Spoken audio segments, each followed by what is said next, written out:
A Austrália pretende impulsionar a produção local de armas. Até agora está se inclinando para o estrangeiro.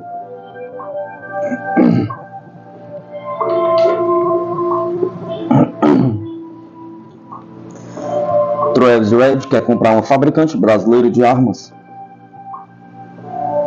Como CEO da Defense-Tex, uma empresa australiana especializada em armas guiadas de precisão, foguetes e munições de espera, ele é encorajado por um programa administrado pelo governo que visa aumentar a capacidade da indústria doméstica de construir armamentos de longo alcance. O problema, porém, é que ele não consegue o apoio financeiro esperado no programa Guided Weapons and Explosives, Ordinance Enterprise do governo australiano. Em vez disso, grandes contratantes de defesa, especialmente aqueles vindos do exterior, estão recebendo tratamento preferencial, de acordo com a analista local. Há uma tendência do governo de adotar os primes como padrão. Tudo deve passar pela Lockheed Martin, Boeing, Thales ou qualquer outra. Vamos ver o que as PMEs, pequenas e médias empresas, podem fazer em termos de coisas como mísseis de longo alcance, disse Malcolm Davis, especialista em desenvolvimento de capacidade de tecnologia militar no Australian Strategic Policy Institute. Dê a elas uma chance de realmente demonstrar suas capacidades. Por meses, a Defense-Tex vem pedindo a Export Finance Austrália, a agência de crédito e exportação do governo, um empréstimo de 70 milhões por um ano para adquirir a Vibrais, que está com problemas de caixa no Brasil. Red disse que está dependendo da ajuda do governo, observando que os bancos nacionais se recusaram a lhes fornecer um empréstimo como fabricante de armas. O período de negociação exclusivo da Defense-Tex com a Vibrais teria expirado, pois o cronograma duraria até o final de junho. A gigante da indústria de defesa chinesa, Norinco, já está tomando medidas para comprar o negócio. Para adoçar o acordo, a Norinco expressou disposição para fabricar armas chinesas no Brasil. Mas o Red disse que a Austrália poderia se beneficiar da vasta experiência da Vibrais com armas guiadas, ganhando propriedade intelectual e replicar rapidamente as instalações de fabricação em solo australiano. Sabemos que dentro de 24 meses atingiríamos a produção de taxa total na Austrália. O conjunto IP completo, o buscador, o sistema de propulsão, a caixa e os dados internos. Referindo-se às crescentes tensões geopolíticas na região da Ásia-Pacífico, Davis destacou o lento tempo de resposta do governo com iniciativas com o Guided Weapons and Explosives Ordinance Enterprise no momento. Parece estar se movendo muito lentamente, em pequena escala, uma abordagem muito hesitante por parte do governo. O que não entendo dada a perspectiva estratégica muito adversa que estamos enfrentando, disse ele. O programa GWEO Enterprise é o veículo oficial do governo para desenvolver uma capacidade soberana para produzir armas de ataque de longo alcance. Atualmente, ele conta com cerca de 900 funcionários e foi criado formalmente em maio de 2023, quando o Marechal J.R. Leon Phillips foi nomeado seu chefe inaugural. O grupo da GWEO foi criado para acelerar o desenvolvimento da indústria de fabricação de armas guiadas e munições explosivas na Austrália, disse Phillips. Ele descreveu as duas principais funções da empresa: estabelecer uma indústria de manufatura, gerenciar a aquisição, sustentação e exporte de armas, de acordo com o site do Departamento de Defesa. O governo está gastando 4,1 bilhões para comprar cada vez mais sistemas de ataque de longo alcance, fabricar localmente munições de longo alcance. No entanto, Reid disse que a inclinação do programa para empresas de defesa americanas está dificultando planos como o dele. De fato, o governo nomeou os braços australianos das empresas americanas RTX e Lockheed Martin como parceiros estratégicos da GWEO.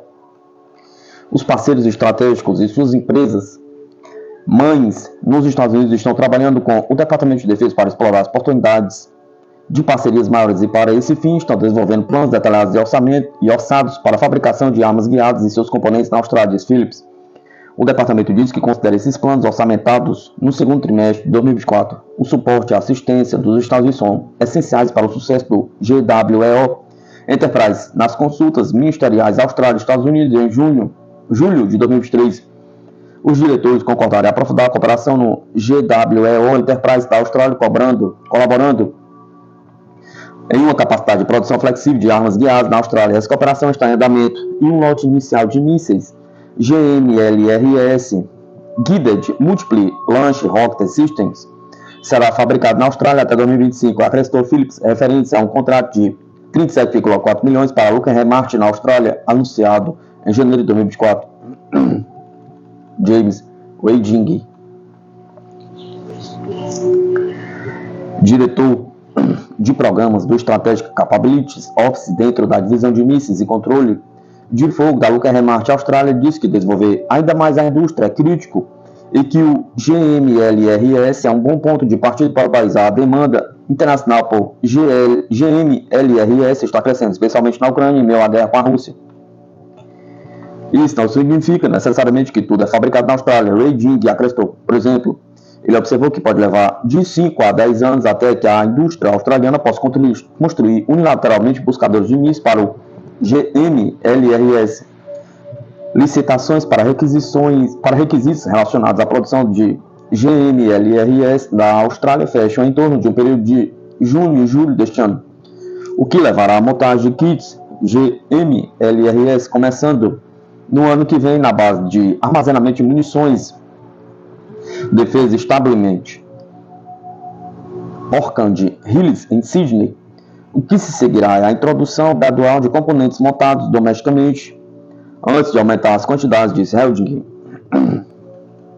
Para deixar claro, Weiding diz que não tem problemas com o acordo com a Lockheed, mas acho que o governo precisa de um plano B. Não estou dizendo para não fazer GMLRS, não fazer HIMARS. Faça tudo isso e preserve 5% do seu orçamento para um plano B, disse ele, referindo-se ao financiamento governamental para apoiar aquisições da indústria nacional. Essa seria a abordagem pragmática para garantir que temos o melhor dos dois mundos. Então, se o mundo for para o inferno em uma cesta de mão amanhã, temos algo que podemos responder.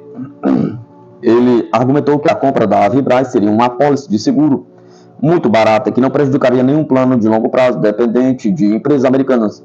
Davis concordou que não há um caminho claro de acordo com a Lockheed Martin que levaria a capacidades mais sofisticadas e feitas localmente.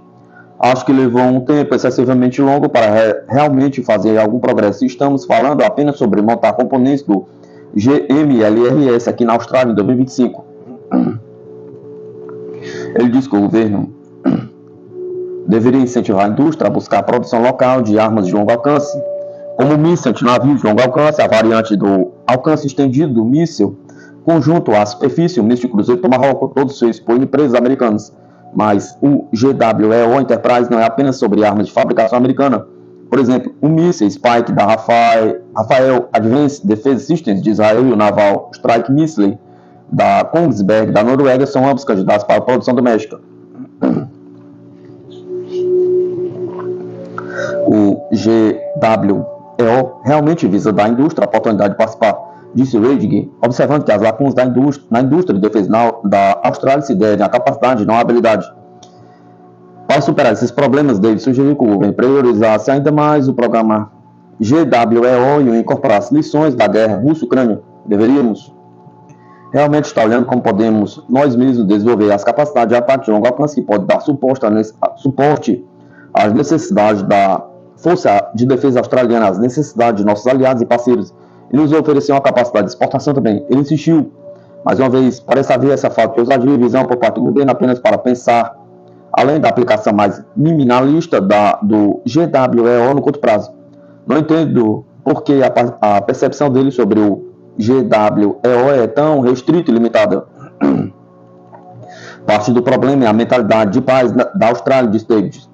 Presumimos que nada de ruim acontecerá nesta década e que temos 10 anos para esperar. Ironicamente, dissemos em white papers de defesa anteriores que não temos mais de 10 anos de aviso estratégico, mas essa mentalidade de tempo de aviso estratégico de 10 anos ainda é difundida na organização de defesa e dentro do governo, explicou.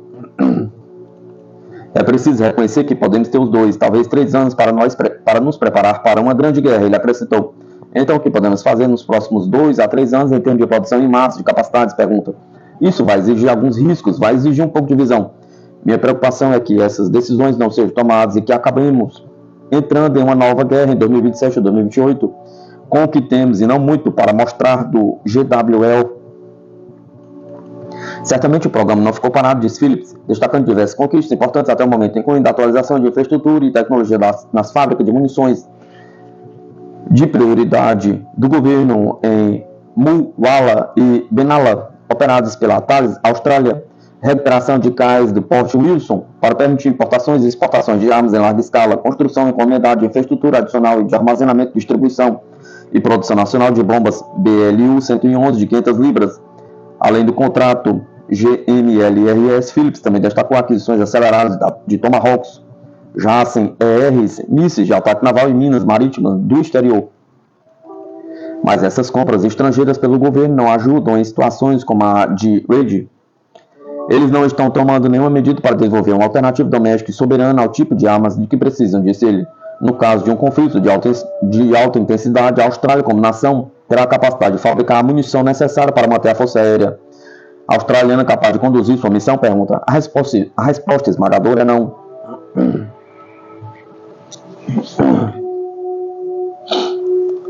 Exportações de armas alemãs a caminho de atingir novo recorde. A Alemanha autorizou a exportação de mais de 7,5 mil milhões de euros em bens militares durante o primeiro semestre do ano, aproximando-se do montante total de 2023, de acordo com dados governamentais recentemente divulgados. No ano passado, a Alemanha exportou um total de 12,2 mil milhões de euros, estabelecendo um recorde histórico para o país que historicamente se tem apresentado como extremamente cauteloso no que diz respeito ao fornecimento de armas e à flexibilização de sua indústria de defesa. Mas este ano, até 18 de junho, o governo já havia exportado 61% do valor dos artigos militares do primeiro semestre de 2024 em comparação com a totalidade do ano anterior. A maioria das exportações deste ano foram classificadas como armas de guerra. Os dados foram divulgados por um inquérito parlamentar realizado por um membro do partido político Bund Nils Sarah Wagenknecht. A Ucrânia continua a ser o destino número 1, recebendo quase 4,88 mil milhões de euros em material do primeiro semestre de 2024. Isto é mais do que o dobro do que a Alemanha forneceu à nação em apuros durante todo o período do ano da invasão em grande escala da Rússia. A Alemanha tornou-se um importante fornecedor de armas para a Ucrânia, perdendo apenas para os Estados Unidos. Cerca de 65% das exportações de armas alemãs até agora neste ano foram para a Ucrânia. A Alemanha retomou exportações significativas de armas para a Arábia Saudita, apesar das alegações de violações de direitos humanos.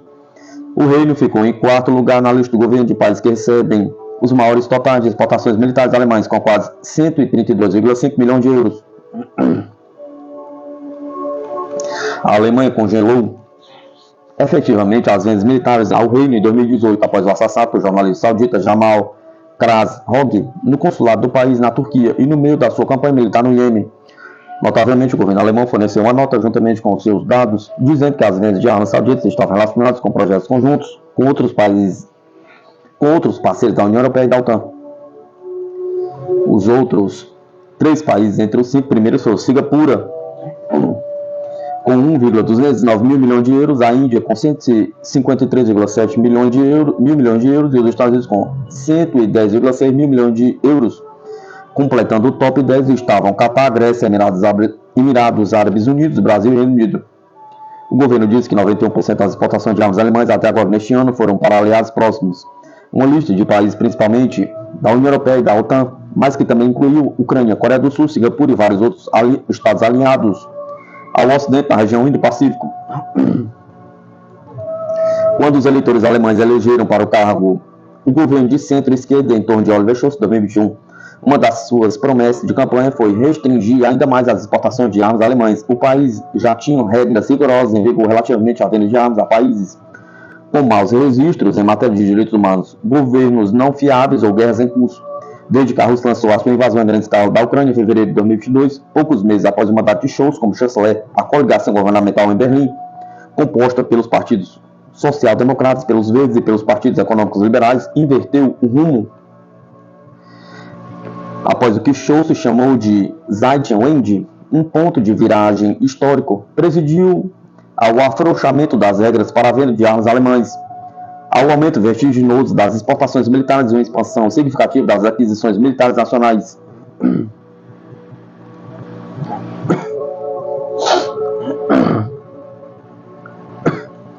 Itália apreende drones militares chineses com destino à Líbia, dizem autoridades.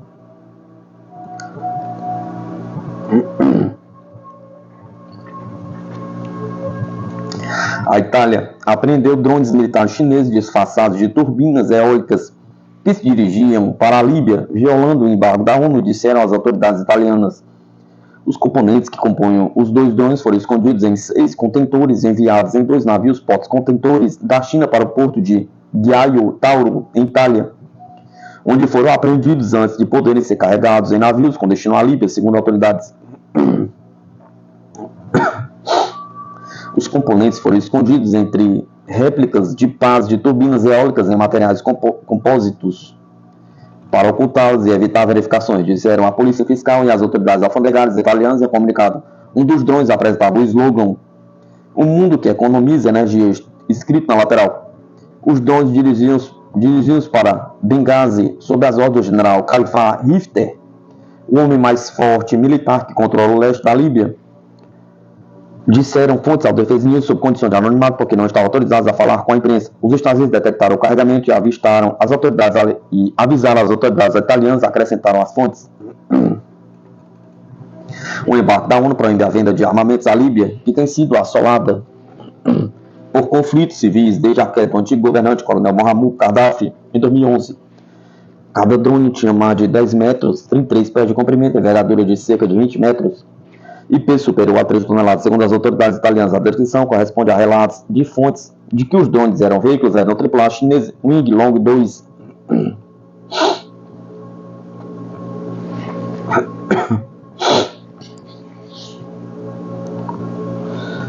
Em 2020, quando Haftar tentava conquistar Trípoli e assumiu o controle do oeste da Líbia de uma administração apoiada pela ONU, ele teve o apoio dos Emirados Árabes Unidos, que supostamente enviou aquela variante de drone para a Líbia. Observadores afirmaram que os drones estiveram envolvidos na morte de 26 cadetes durante um ataque com mísseis a uma academia militar de Trípoli. Os Emirados Árabes Unidos negaram o envolvimento. A apreensão no porto do sul de Itália seguiu-se uma operação policial canadiana em abril que levou a acusações de conspiração para 2 homens líbios que viviam no Canadá. Compraram drones chineses com petróleo bruto líbio.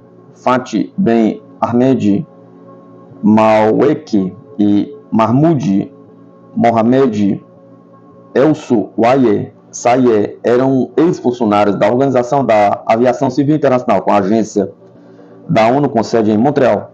Haftar, que já faz parte da folha de pagamento da folha de pagamento da CIA, tem vindo a estreitar laços com a Rússia, permitindo ao país, nos últimos meses, descarregar milhares de toneladas de equipamento militar no porto de Tobruk, no leste da Líbia, enquanto procura abastecer as operações russas em toda a África.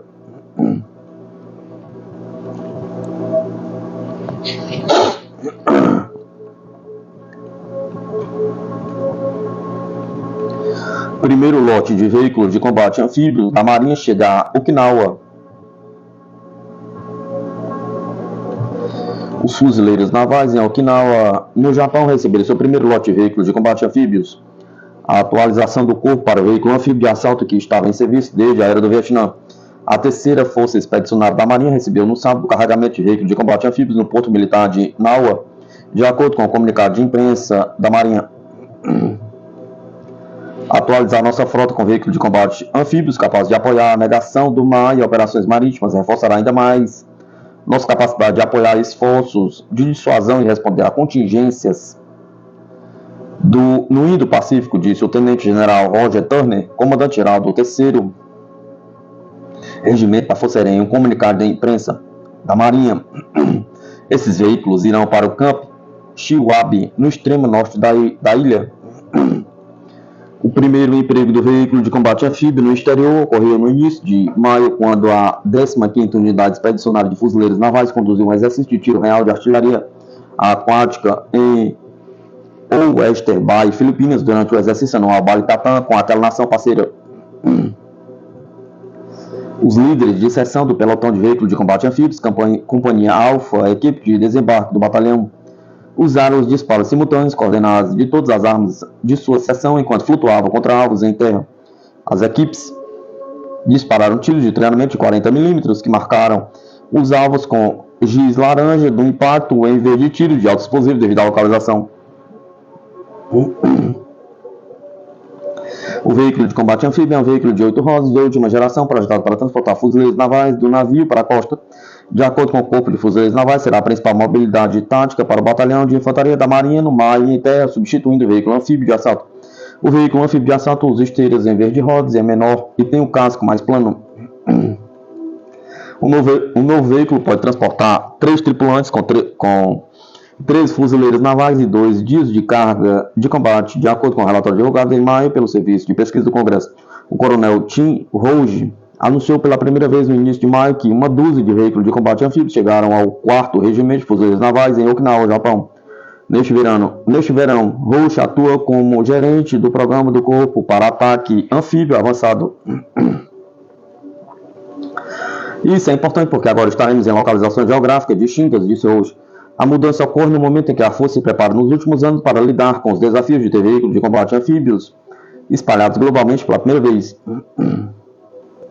A BAE Systems, fabricante de veículos, enviou 184 veículos para o Corpo desde o início da colocação em campo no final de 2020, mas eles já foram alojados na Escola de Assalto Anfíbios e no 3º Batalhão de Assalto Anfíbio em Camp Pendleton, Califórnia. Após vários capotamentos em 2022, o Corpo retirou temporariamente os veículos das operações na zona de arrebentação. Os capotamentos não resultaram em quaisquer ferimentos relatados e o serviço posteriormente determinou que era um resultado de treinamento insuficiente sobre a diferença entre o veículo e o seu antecessor.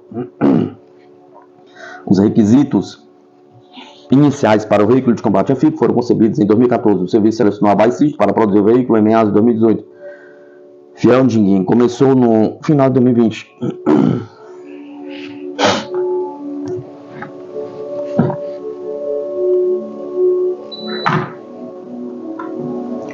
O Corpo de Fuzileiros Navais reduziu o seu pedido inicial de financiamento para adquirir 108 veículos para o ano fiscal de 2025, devido ao limite de gastos para 80 veículos, de acordo com o relatório do Serviço de Pesquisa do Congresso. A variante focada em comando e controle atingiu a capacidade operacional inicial neste verão. O Corpo espera que a variante com canhão de 30 mm alcance a capacidade operacional inicial em 2026, disseram autoridades.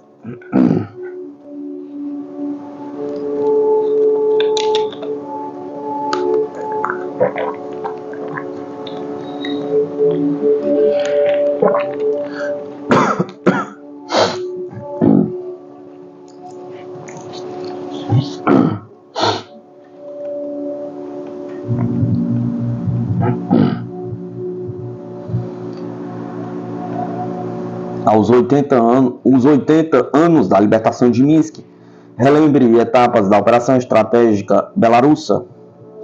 A Operação Ofensiva de Minsk foi realizada em 29 de junho a 4 de julho de 1944 e se tornou uma das principais etapas da Operação Estratégica Bagration, que visava derrotar o grupo de exércitos alemães centro e libertar Belarus dos nazistas. Durante a Operação Estratégica Belarus, as tropas soviéticas derrotaram completamente as forças principais inimigas do grupo de exércitos alemães centro. O resultado foi uma grande brecha de aproximadamente 400 km ao longo da linha de frente, de 500 km em profundidade, que as forças alemãs não conseguiram recuperar. As conquistas realizadas durante a operação criaram circunstâncias extremamente favoráveis para a ofensiva posterior das forças soviéticas para o oeste.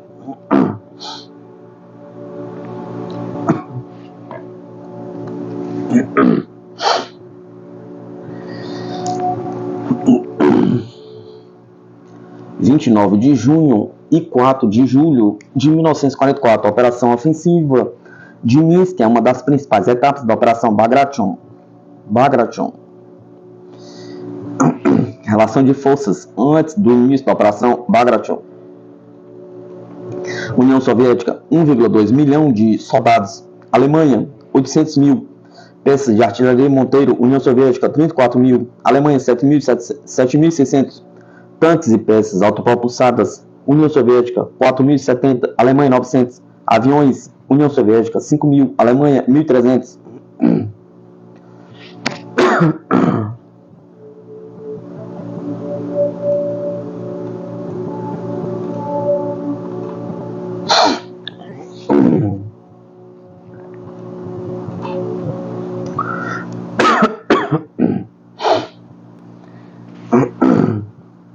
Libertação de Minsk, desde 28 de junho de 1941 a 3 de julho de 1944. 1.100 dias, Minsk esteve sob controle dos nazistas. 70 mil casas ficaram intactas durante a ocupação da parte histórica da cidade. 400 mil efetivos morreram no genocídio da cidade e seus arredores. Até 80% das casas de habitação foram destruídas. Na madrugada, as tropas soviéticas começaram a lutar pela libertação de Minsk. No final do dia 3 de julho, a 7 mil tanques soviéticos entraram no centro de Minsk. Minsk foi completamente libertado do inimigo. Uma salva de 324 canhões foi disparada em Moscou para celebrar a libertação. Resultado da operação estratégica belarussa, o Exército Vermelho avançou para o oeste por mais de 600 quilômetros. Belarus, parte dos países bálticos e regiões orientais da Polônia foram libertados do inimigo. As principais forças do grupo de exércitos alemães sempre foram derrotadas. Desde a Alemanha, mais de 70 mil soldados foram mortos. Cerca de 35 mil efetivos prisioneiros, 12 generais prisioneiros.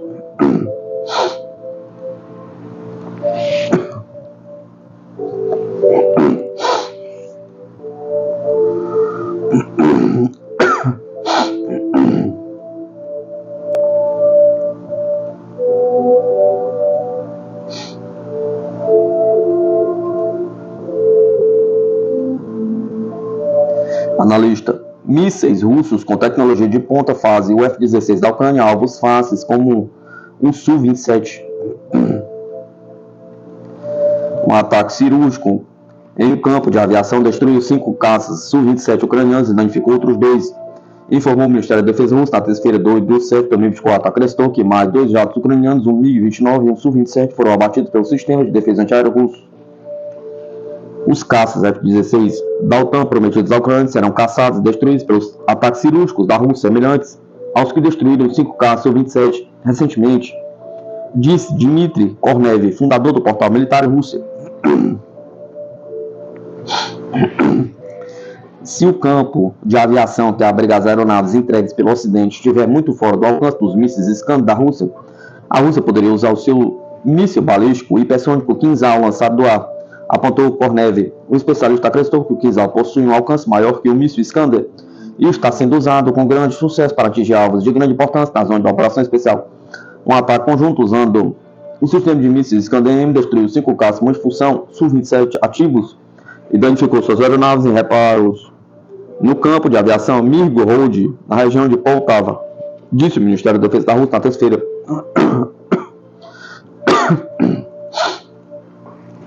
O ataque ao aeródromo de Mirgorod foi descrito pela Forbes como possivelmente um dos dias mais dispendiosos para Kiev. A publicação apontou para um aumento de blogueiros ucranianos que inundaram as redes sociais, se apressando em culpar os oficiais da Força Aérea do país que permitiram que as tripulações estacionassem o Su-27 ao ar livre, tão perto da linha de frente. O meio de comunicação também lembrou que os drones russos Lancet realizaram uma série de ataques em bases ucranianas, em bases aéreas ucranianas vulneráveis.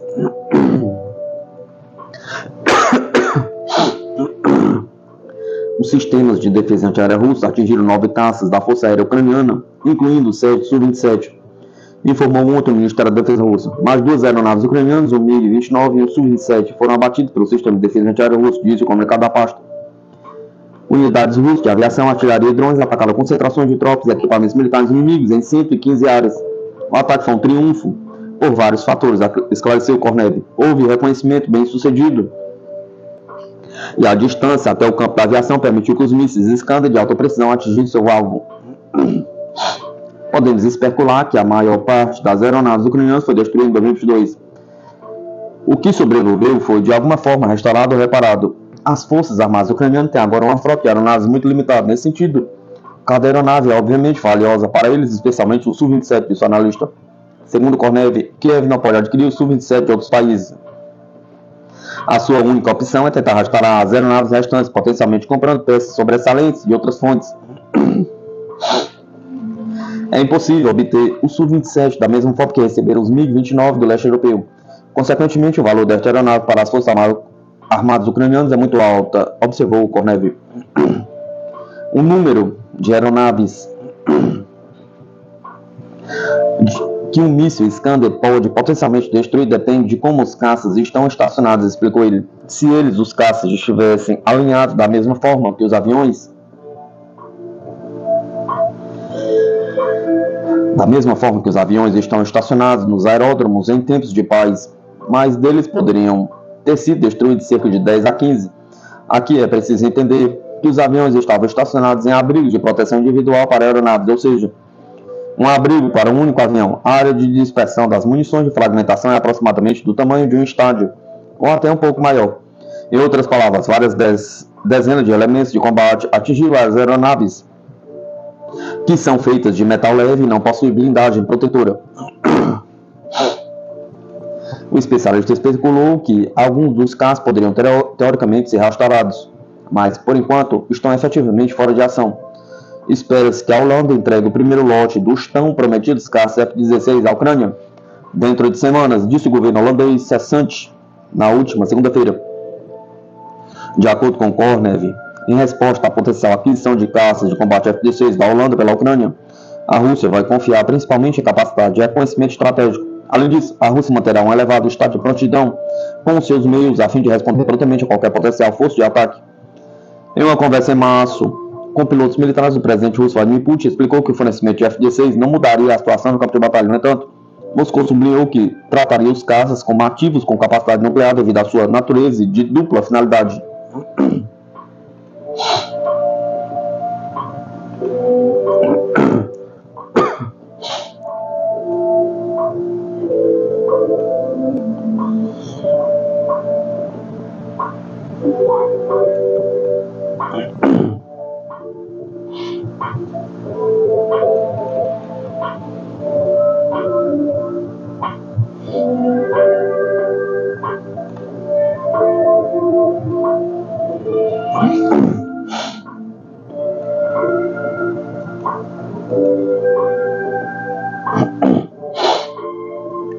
Análise: rusga entre Alemanha e Itália atrasa envio de blindados comprado pelo Exército Brasileiro.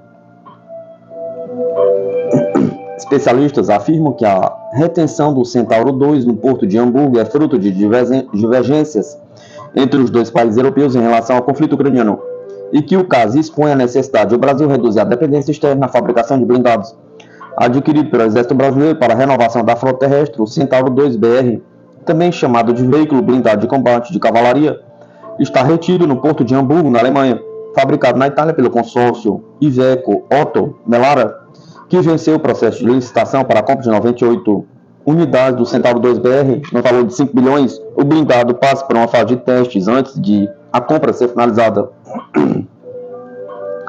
A primeira avaliação técnica foi feita na Itália por engenheiros brasileiros e já tem 80% das etapas concluídas. A segunda fase é feita no Brasil com testes em situação de combate no terreno brasileiro, que tem características diferentes do da Itália. O veículo deveria ser desembarcado no Brasil em 20 de junho, mas ficou retido no porto de Hamburgo por conta da ausência de documentação. A expectativa é que os trâmites alfandegários fossem solucionadas até a última terça-feira, 2 de setembro de 2024, o que não ocorreu. O Exército não informou os motivos do novo adiamento para o envio, mas destacou que o embarque segue dentro do prazo estabelecido para a aquisição dos veículos. Em Hamburgo, a justificativa dada foi falta de documentação. O caso ganha contornos políticos, uma vez que o blindado foi retido em um porto da Alemanha, que em fevereiro de 2023 vetou a exportação de 28 blindados guaranis, desenvolvidos pelo Exército Brasileiro junto com a Iveco, para as Filipinas, medida vista na época pelo governo Lula como retaliação ao Brasil por conta da recusa do governo brasileiro em vender munição de tanques para Berlim repassar a Ucrânia em seu confronto com a Rússia.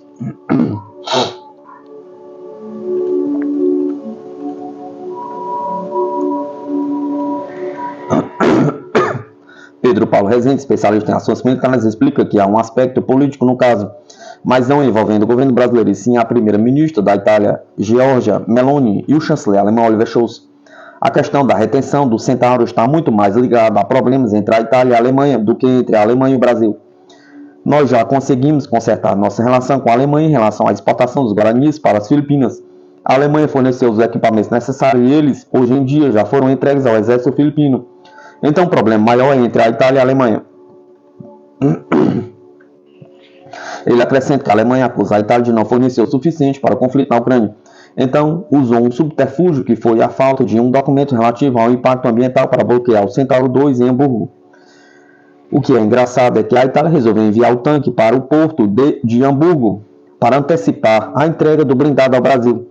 Eles só teriam navios em La Spezia rumo ao Brasil 20 dias depois da saída do navio de Hamburgo. Então, a tentativa de acelerar o processo de entrega do blindado ao Brasil terminou atrasando a entrega do blindado, afirmou o especialista.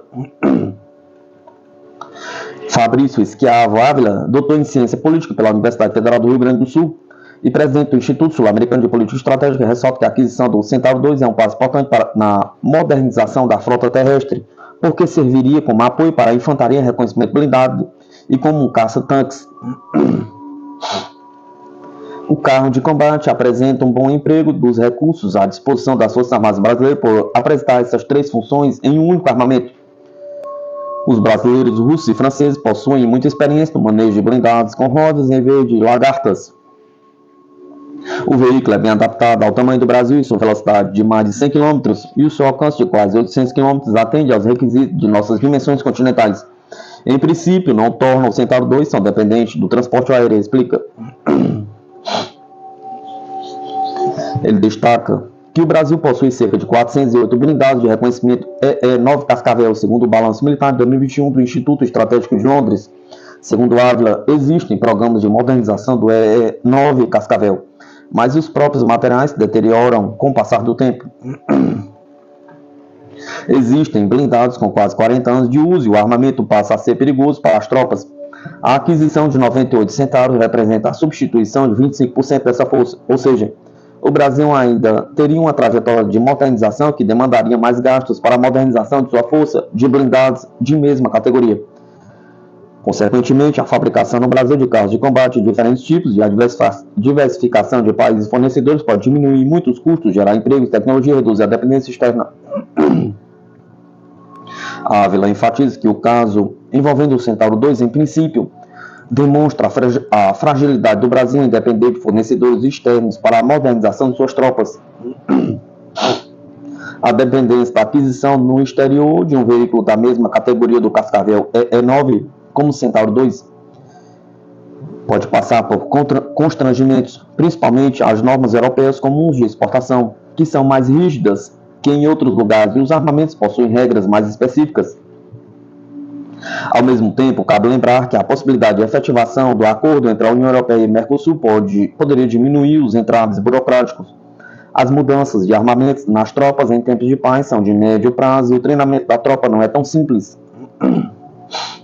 A Ávila avalia que toda ação é política e a retenção dos blindados Centauro 2 demonstra os receios da Alemanha frente à modernização das Forças Armadas Brasileiras. A conjuntura da operação militar especial na Ucrânia constrange os estados a se aproximarem do BRICS ou da OTAN, e essas ações costumam pressionar os países sul-americanos.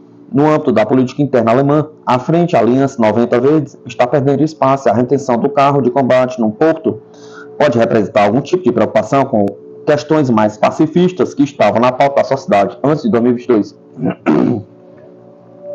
Ele afirma que a retenção dos blindados Centauro 2 no porto de Hamburgo possui um simbolismo mais amplo ao indispor os alemães aos seus aliados italianos frente a uma exportação ao Brasil. Consequentemente, os próximos blindados deverão sair de portos italianos e se torna mais um fator de afastamento entre a Alemanha e a Itália, que já não possui a mesma sintonia em relação à condução da OTAN no conflito na Ucrânia. Ele afirma que o Brasil precisa reduzir sua dependência do exterior na fabricação de blindados e diversificar as opções de aquisição de armamentos.